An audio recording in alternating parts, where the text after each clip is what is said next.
So Mal Hooper is going to be coming back. He's had a lot of experience in this arena when it comes to elite athletes. We did have one athlete in particular who will be known to all of you, who was looking to be with us about 2 to 3 weeks ago. He actually committed to coming here to this conference, Novak Djokovic, former world #1 and no doubt soon to be world #1 again. He got injured at Wimbledon. He's going through rehab at the moment, so he sent apologies and couldn't be with us in face of the conference, but he's so passionate about the cause and about not just his treatment in hyperbarics, but how it's helping others. He sent us a message, and we'd just like to play this to you now before Mal comes to the stage. So get the right thing. Good afternoon, ladies and gentlemen, and welcome to the 2017 HBOT 11th International Symposium, The Oxygen Revolution. I would like to extend my gratitude to International Hyperbaric Medical Foundation for allowing me to participate in today's conference and granting me this unique opportunity to share my experiences with you. I have been introduced to the HBO treatments for almost a decade now, and I have experienced its benefits firsthand. Through immune modulation principles, I have utilized the chambers primarily for the rehabilitation and recovery purposes, but also for building of immune system and prevention. I would like to thank my dear friend, Dr. Malcom Hooper from Australia, who has been greatly influencing my education and my awareness of HBO world in the last 7-8 years.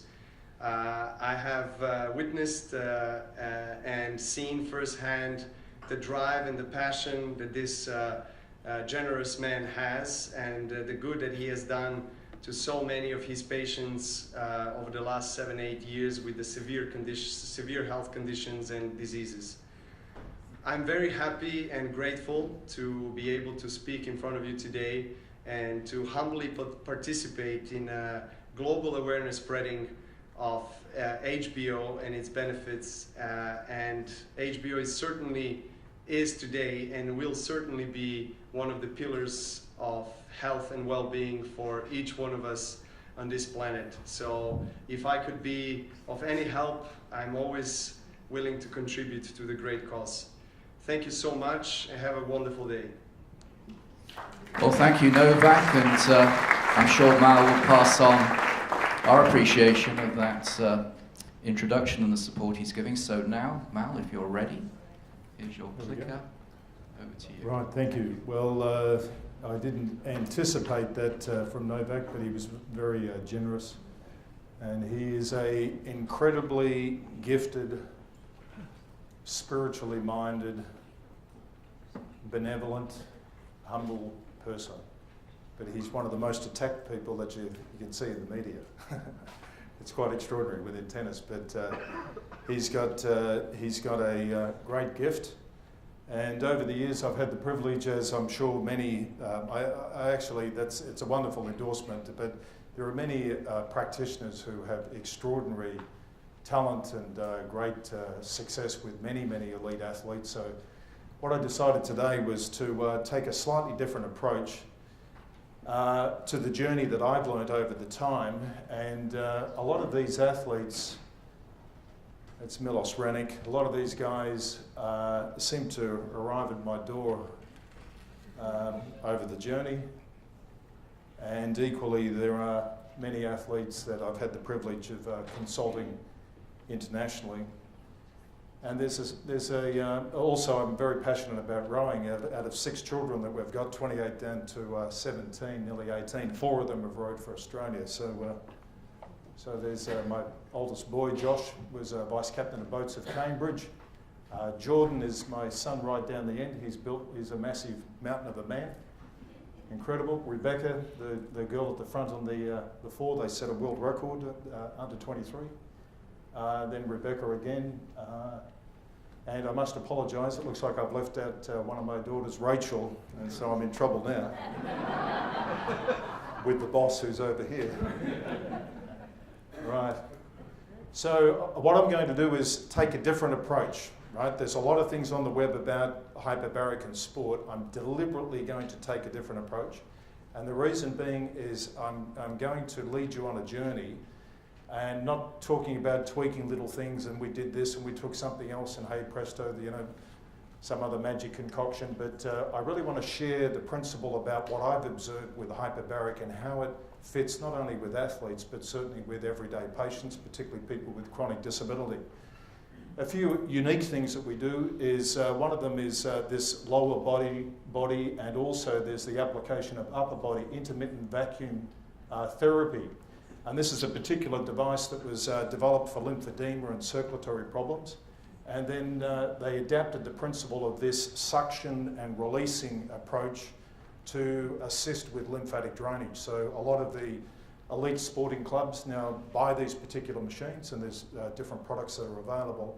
And athletes are regularly using this as a preparatory to their training as well as prior to competition. Cryotherapy, we started this many, many years ago, and there was an interesting article that's just been published, and it talks about increasing maximum hand grip strength. So that's something that cryotherapy, again, you can look at the PubMed articles, there's plenty of articles. I talked a little bit yesterday about whole body vibration. This is a very interesting area for people who have a chronic injury list. There's a recent article that's just been published with ACL reconstruction. And not that I treat horses, but even in the equine area, hyperbaric's widely used, of course. Equally, whole body vibration is something that's being used. Now with equine, it's illegal. Well, the position was several years ago, it was illegal to race a horse if they'd been in a hyperbaric chamber within 24 to 48 hours. Because it's, they consider it to be a blood doping advantage. However, that is not applicable with WADA or ASADA. So WADA is the International Transcranial Magnetic Stimulation. Obviously, this is an application that's being used for head-related and brain-related injuries with great success, but it also has application at a joint level, particularly with disc prolapse or chronic pain. This is something that's interesting. You can source this out yourself. This is transcranial direct current stimulation. And basically it's using a current that's applied through headphones set specifically into the motor cortex. You download it to your phone, and so you've got a little app that's there and it's all preset and you pop it on and you use it as part of a training process, and the term is called neural priming. So basically you've got a lot of direct stimulation into the motor cortex of the brain, and athletes are now using it to as a preparatory to enhance their skill and their repetition. So there's a number of articles that have been published. They don't have it registered as it's not approved as a medical device. Obviously the level of documentation that's required, so they're really aiming for an elite sports market, so it's something worth looking at if you've got a golf swing or a tennis player or something. Right, so hyperplasticity, it's about priming. The green line is the prime. So there's an elevated state of the neuron prior to the starting point. So basically it works on the principle of neuroplasticity that we touched on.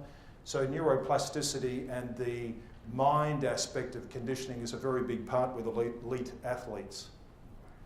So several years ago I had the privilege of being approached by an Australian football team known as Essendon Football Club, and this was back in 2012. And Essendon Football Club had a mounting list of soft tissue injuries. For those that perhaps may have heard in the media, heard about Australian Football Club and everybody got banned because of the use of peptides, and they followed that sort of case. Well, I was the guy. However, the interesting thing is that the period in question that was being challenged by the AFL, ASADA and WADA. So AFL is the Australian Football Club, the Australian Sport Anti-Doping Authority, and also WADA, which is the World Anti-Doping Authority. The period in question in 2012, Essendon won 9 wins out of 11 consecutive games, whilst the players were attending. One of the 2 games that the Essendon team lost to a team known as the Sydney Swans, Essendon had kicked 9 goals and 1 point in the final quarter to only lose by 1 point. During the period in question, there were no reported soft tissue injuries, and I may say that the soft tissue injuries weren't soft tissue injuries. We're talking about, you know, orthopedic problems. We're talking about significant changes within MRIs based on the joint pathology. One young guy had a screw hanging out of his, literally a wire out of his wrist from a navicular fracture. And these are athletes who are playing at very, very high level. That the medical supervision and approach was obviously something that was a little bit concerning. During the period in question, the peptides were actually established with these players back in 2011. Even to this day, there is no evidence that's been submitted or been found that there was anything illegal taken by any athlete. They blood tested them extensively. They had blood sent all over the world. And there was not one player that tested positive to rigorous base testing, of the elite testing. So rather interesting. But during the period in question, the players, according to the AFL, there were players with 30% up on their AFL Dream Time score. And that's a scoring system where they evaluate the performance of a player compared to the rest of the team and then compared to other teams. So all of the players were 30% up on their dream time, which is pretty extraordinary. So what was the real reason for the improved performance? Why isn't the Australian media talking about Hyperbaric? We submitted everything, spreadsheets, the whole documentation, all files, every player. As soon as they finished a night game on a Saturday night, we were still pressurising them till about 2 and 3 in the morning. So we were doing recovery, we were doing a whole lot of other modalities that were supporting. We had treatment protocols for those that had continuing actual problems that needed to be treated. Then we're also oxygen banking, so increasing oxygen tension prior to them playing. Every player said they slept better that night after a game. Normally these guys are absolutely wide, they can't sleep, so melatonin is upregulated, cortisol is downregulated.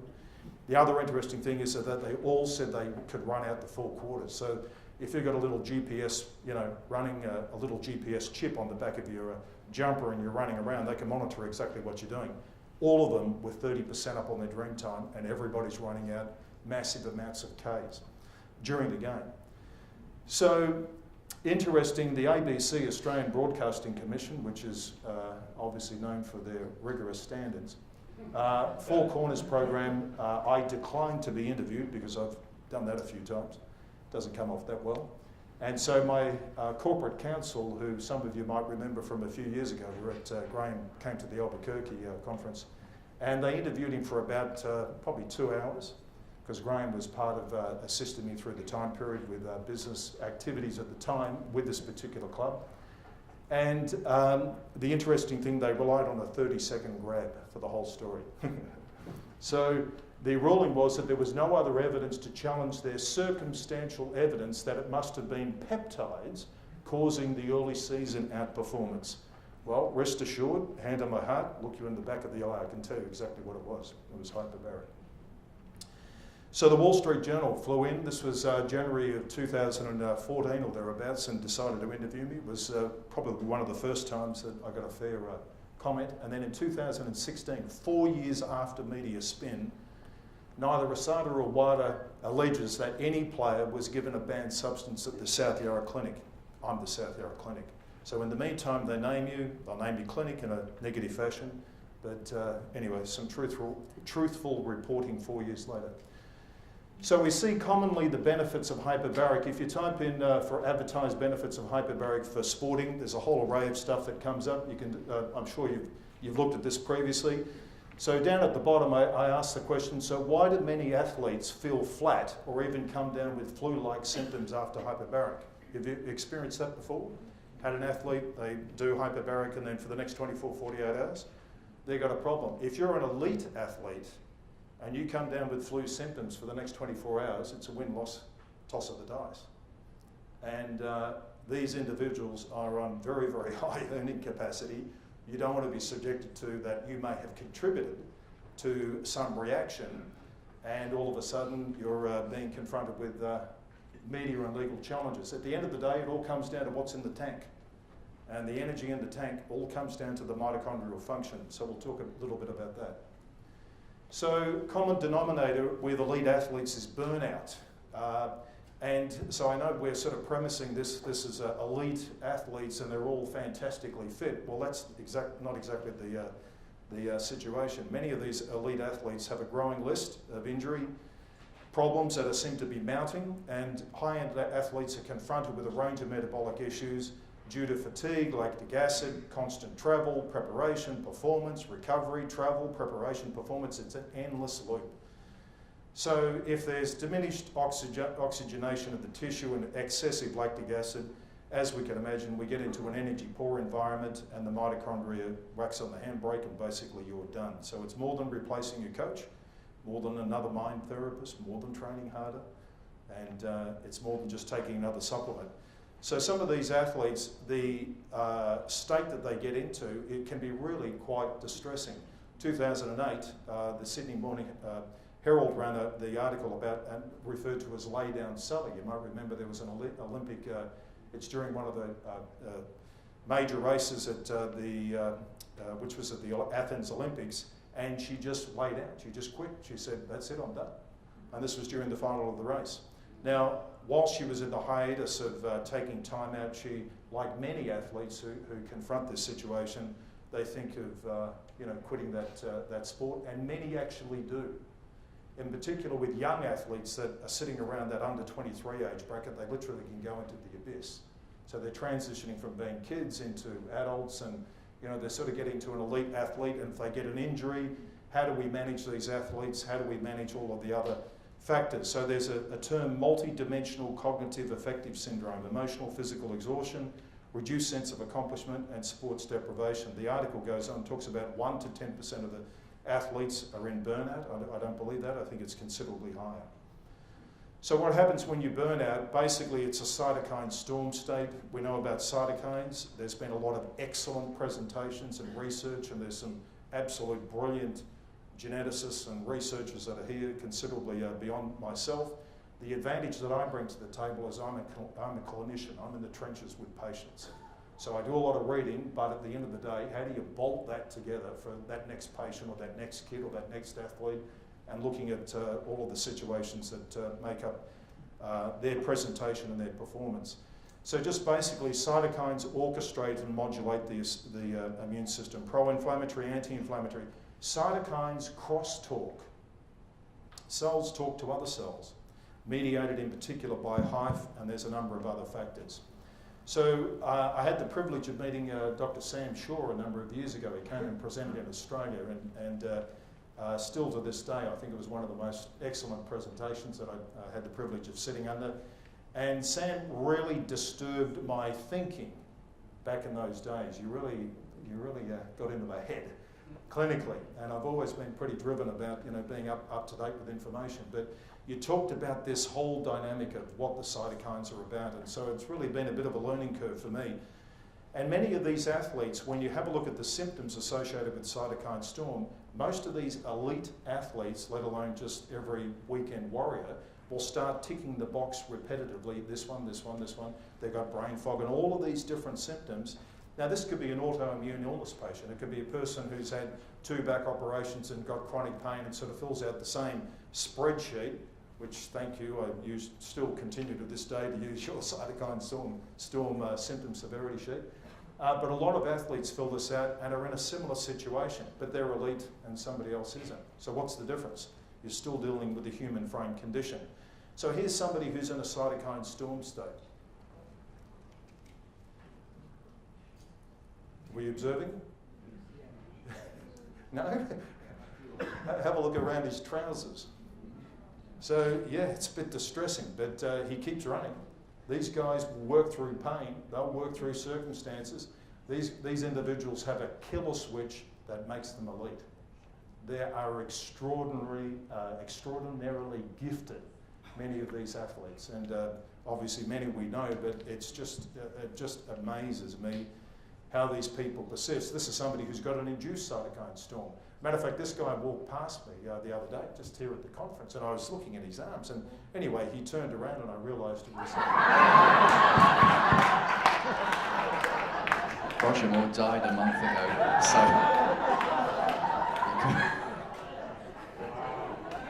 Thanks, Mal. Move on. Watch the clock, you're running behind. Come on.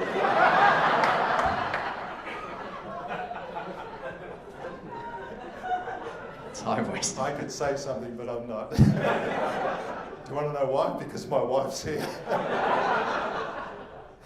So pro-inflammatory and anti-inflammatory, you can look at the web. It starts off with a small start. Often an athlete will say, look, I had a gut problem, I was somewhere, it was this, and all of a sudden it spreads. Small start and systemic spread. The body goes into immune confusion.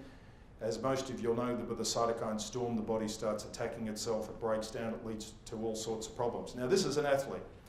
This particular athlete, and I'm not disclosing names, and no, it's not who you think it is, but this is typical of a lot of athletes. Now, I've done cytokine profile testing on every patient. When we start, we do an interval testing at 50 to 60 hours. We do an interval testing at 100 to 120 hours. So every block, you can take 40 hours, take 30 hours, whatever your protocol is. What I'm suggesting that you consider is start looking at cytokine profile testing. I'll lead you on that journey. Down the end of the pathway, I'm not going to mug you, but hopefully you walk away and you go, okay, that makes sense. Something to give consideration to. There is that much literature that's about the whole gene expression and signalling. We need to be doing something on a practical basis, day by day with our patients, so we're accounting for efficacy. Because when a regulator comes and knocks on your door because you're novel and unique and doing something that your peers aren't doing, or the rest of the establishment's not doing, you need to be able to back up exactly how it relates to that particular person. I had one particular situation where a professor of law challenged my standing on the basis of treating neurological patients, and I was quoting Stephen Tom's paper of 2005 about hyperbaric upregulating stem cells, and his comment was, prove it relative to that patient. And then he made the comment, the onus is on them that do other things. The onus is on them that do other things. So the onus, the burden of proof, in other words, you're already guilty, just now you've got to prove that you're innocent. So I would suggest this is part of the tools that you can start to look at and start to explore. So when we first started doing cytokine testing, there was only about half a dozen bloods. There's probably about 20 or 30 that we do. So interleukin-1, if you have a look at just this particular athlete, he's probably up around the $30, $40 million department as far as his earnings, and still out there competing. 161 on interleukin-1, the reference range is 0 to 2.8. Interleukin-6 is elevated, interleukin-7. Interleukin-8 is, the reference range is 0 to 28. He's greater than 2,500. So they can only test to 2,500, so it could be 25,000, it could be 200, who knows what it is, right? So a cytokine storm isn't necessarily any one thing. Any one thing is bad enough, but when you've got a whole collection of these pro-inflammatory factors, you get into a very interesting situation.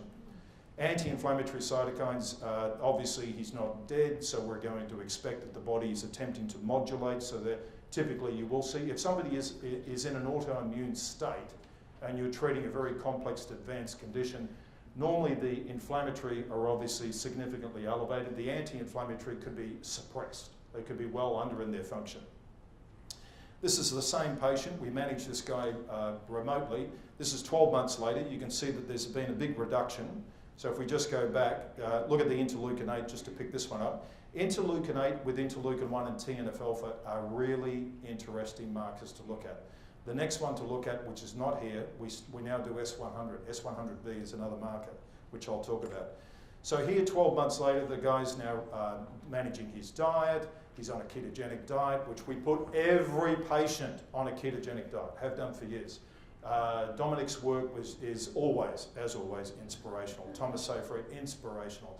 If you want to make a difference to your patient, you've got to get them into a ketogenic state, because ketosis basically downregulates the pro-inflammatory cytokines.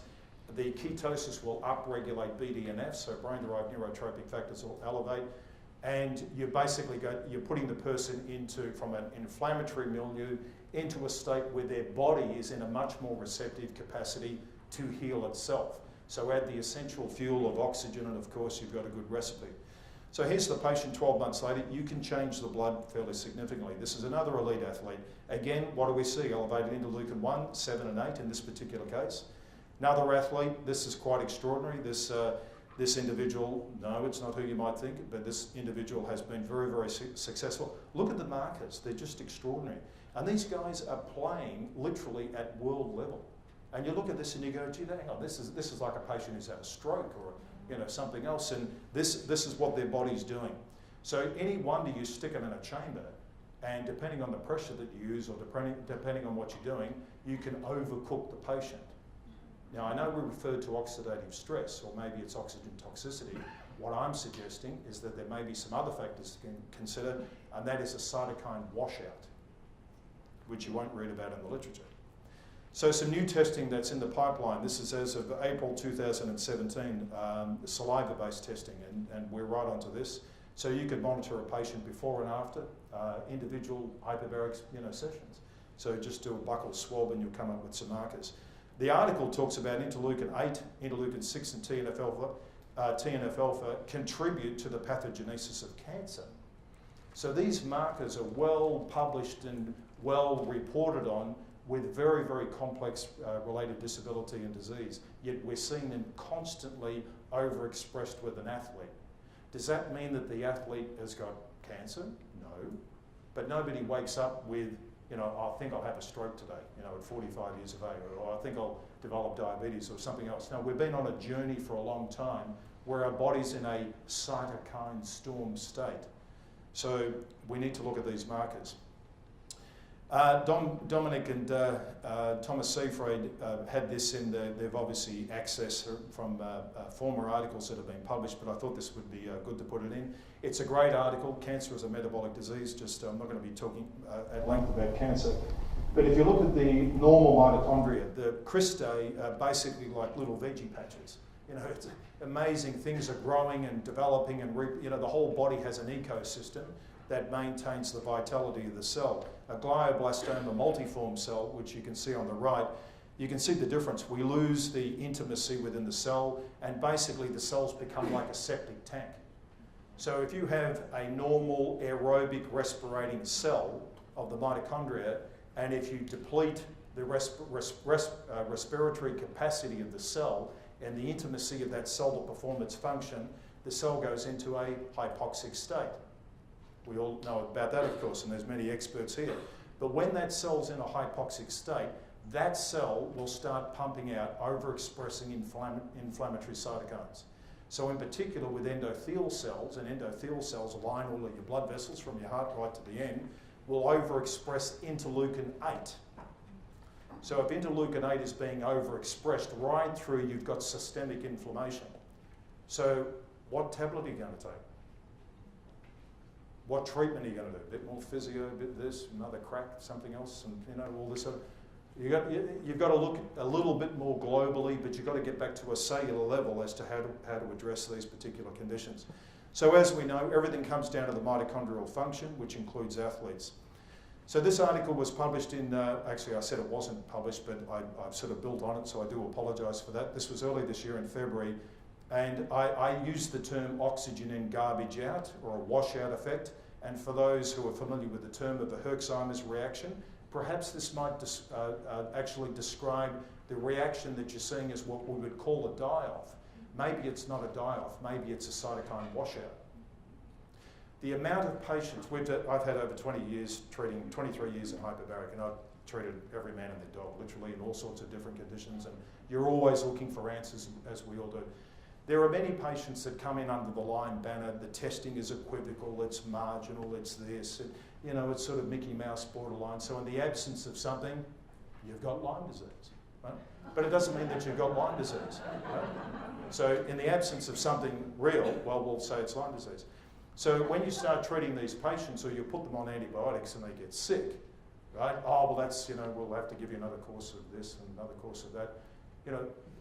Many of these antibiotics will actually up-regulate pro-inflammatory cytokines. Initially, they might up-regulate interleukin 10 and 13, which is good.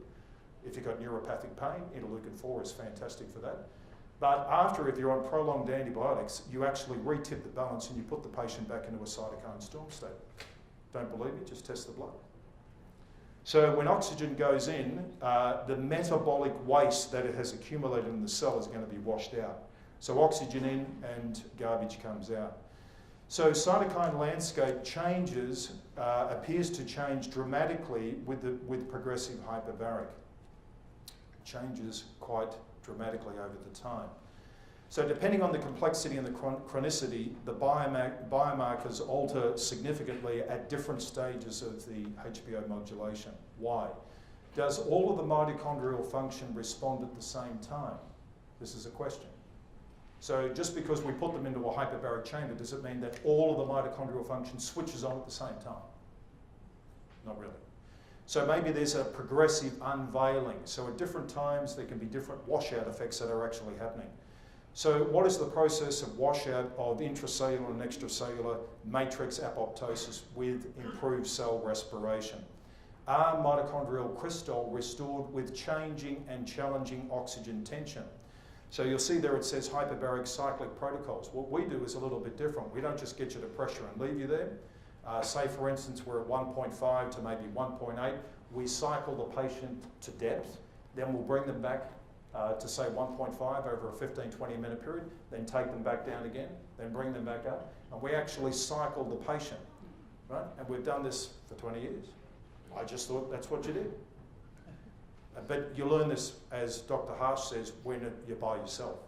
You sort of learn a few things, and I've been by myself for a long time in Australia. So one of the things that we found out, if you actually challenge and you change the pressure on the patient at a cellular level, it's oxygen plus pressure.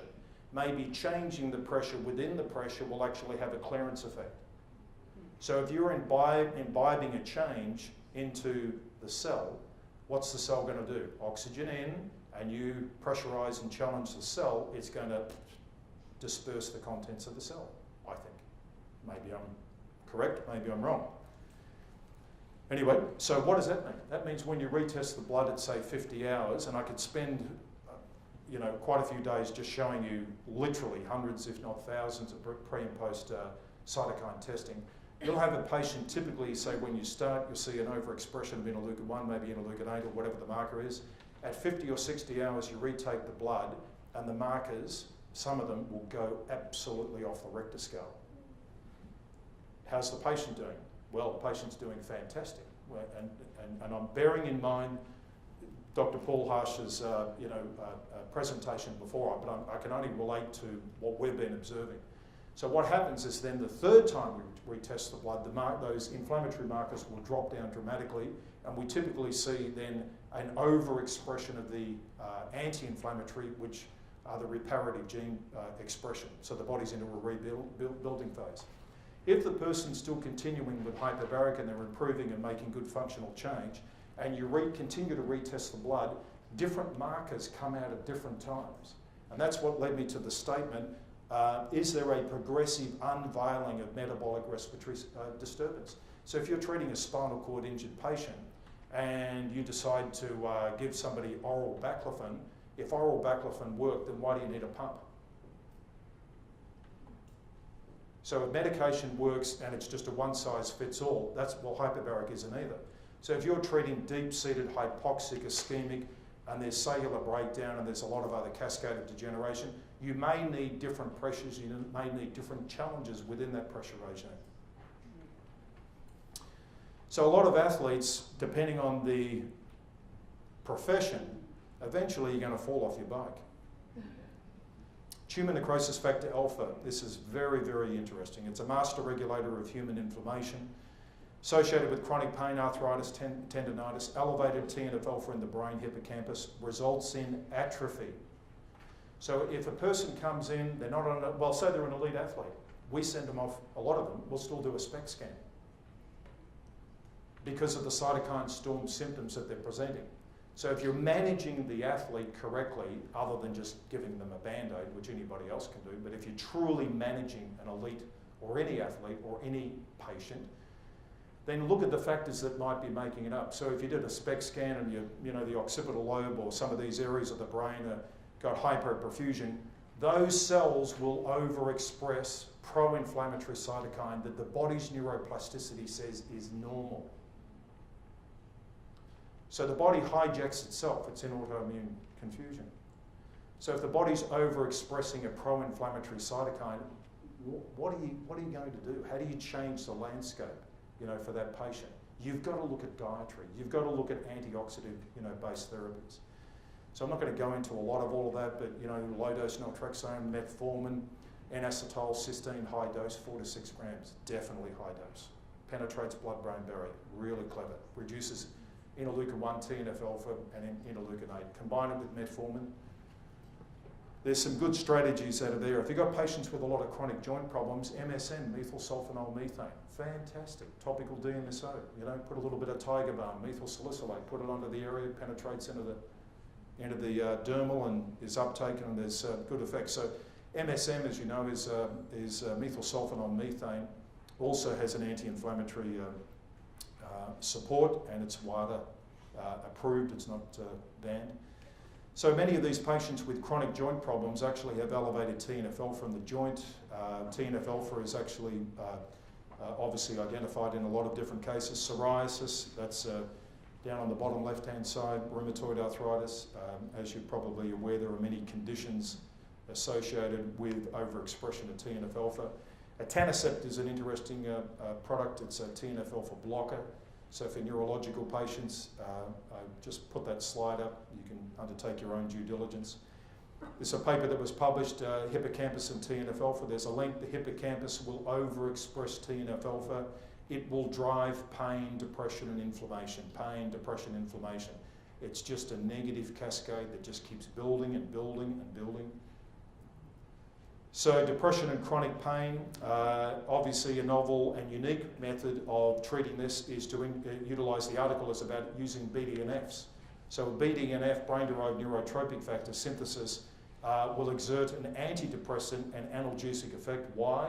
Because as you elevate BDNF, it'll reduce TNF-alpha. Well, guess what happens in a hyperbaric chamber? Hyperbaric downregulates pro-inflammatories and upregulates. We'll see constantly BDNF rocket up. And I'll show you some of these cases. Next one, interleukin-1. So interleukin-1, this article was published a little while ago. It's about stroke, but it's a great article. Reduction in cerebral blood flow, increase in infarct volume, a blockade of interleukin-1 receptor that reverse the hypoperfusion, reverse the tissue damage, and improve functional outcomes. So maybe whilst we're dealing with the penumbra state, there's some other things that we can be looking at. And that moves into the round of peptide therapy. And peptides are something that are quite specific, very, very clever, need to do a lot of reading. And I'm very proud to say that there's an expert who's in the audience from Australia, Dr. Robin Wilcourt. Great that you were able to make the journey across and come to this particular seminar. But these areas of peptides, there's always new frontiers. It's just, you know, which avenue you're going to look at. And certainly that combination with hyperbaric is part of this gene expression. Systemic inflammation of the gut and the brain. We obviously hear a lot about that. Interleukin-1 coupled in with interleukin-8 is an overexpression. So synovial joints, rheumatoid arthritis, a lot of cancer patients. So when the systemic inflammation is associated with stroke, it mediates inflammatory. There's a negative cascade, adhesion molecules, neutrophil infiltration, reduced blood-brain barrier, decreased blood flow, astrocytes obviously become impacted by other inflammatory chemokines. Interleukin-6 increases 1,000-fold during trauma and infection. So if you've got an athlete, all of a sudden comes down with flu symptoms, there could be a massive upregulation of interleukin-6. Progression of atherosclerosis predicts cognitive decline, disc herniation, chronic lumbar pain. It's a factor that is a growth and survival factor associated with glioblastoma, elevated cancer risk, coronary artery disease, coronary heart disease, insulin resistant patients, advanced interleukin-6. It's just amazing to be reading the complexity of what the substrates within the body do. Interleukin-7 associated with malignancies, proliferation of blood malignancies. Interleukin-8, I mentioned. Interleukin-8 is very, very interesting. We see interleukin-8 as a major driver with most patients as well as many, many athletes. So interleukin-8, recent article, Journal of Alzheimer's Disease and Parkinson, well worth getting it and having a look at looking at that particular article. Chronic microglial activation. There's a milieu of inflammatory mediators. Interleukin-8 is a major factor, abnormalities to blood vessels and overexpression of neurotoxicity. First characterized in 1987, most literature will identify that interleukin-8 is a systemic inflammation of the blood. So we talked about endothelial cells. When they're in a hypoxic state, they'll over secrete interleukin-8. There's a whole range of other complex conditions. Feldenmeyer in 2003 published on interleukin-8, does hyperbaric promote or the recurrence of malignancy, and basically I did a screenshot on that particular part of the article. Hypoxia and interleukin-8 and acidity contributes to the aggressive biology of pancreatic cancer. So again, tumorigenesis, higher elevated interleukin-8 grew faster than the tissue that had a lower interleukin-8. So interleukin-8, again, this is another article associated with hypoxia, which then causes an overexpression of HIF1 and HIF2, leads to the formation of highly metastatic cells. Interleukin-17 is interesting. It's associated with things like rheumatoid arthritis, psoriasis, and multiple sclerosis, but it's also associated with chronic tendinopathy and chronic musculoskeletal tears and recurrent tears. Test the patient, they may well have an overexpression of interleukin-17. Interleukin-17's been identified with Borrelia. So this article was published back in 2016. And so this is, again, a potential target for anti-inflammatory therapy. So again, treating these patients, you may well see a washout of interleukin-17. Spondyloarthritis, another article on interleukin-17 with multiple sclerosis.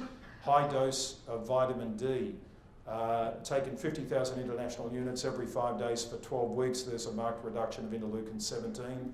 And the relapsing, remitting symptoms associated with multiple sclerosis had significant change. Now the anti-inflammatories, granulocyte macrophage colony stimulating factor, so one of the good guys, it's a growth factor, stimulates blood stem cells to produce more white blood cells. It reduces the infection, particularly after certain types of cancer treatment. So GM-CSF is quite potent in its function within the body. It also stimulates stem cells to move from the bone marrow into the blood. It stimulates regulatory TREG cells, and TREG cells, of course, maintain the immune system. They're moving around the body, scanning for cellular abnormalities and infections. And basically, if there's a deficiency of white blood cell and TREG factors, of course, the body ends up attacking itself.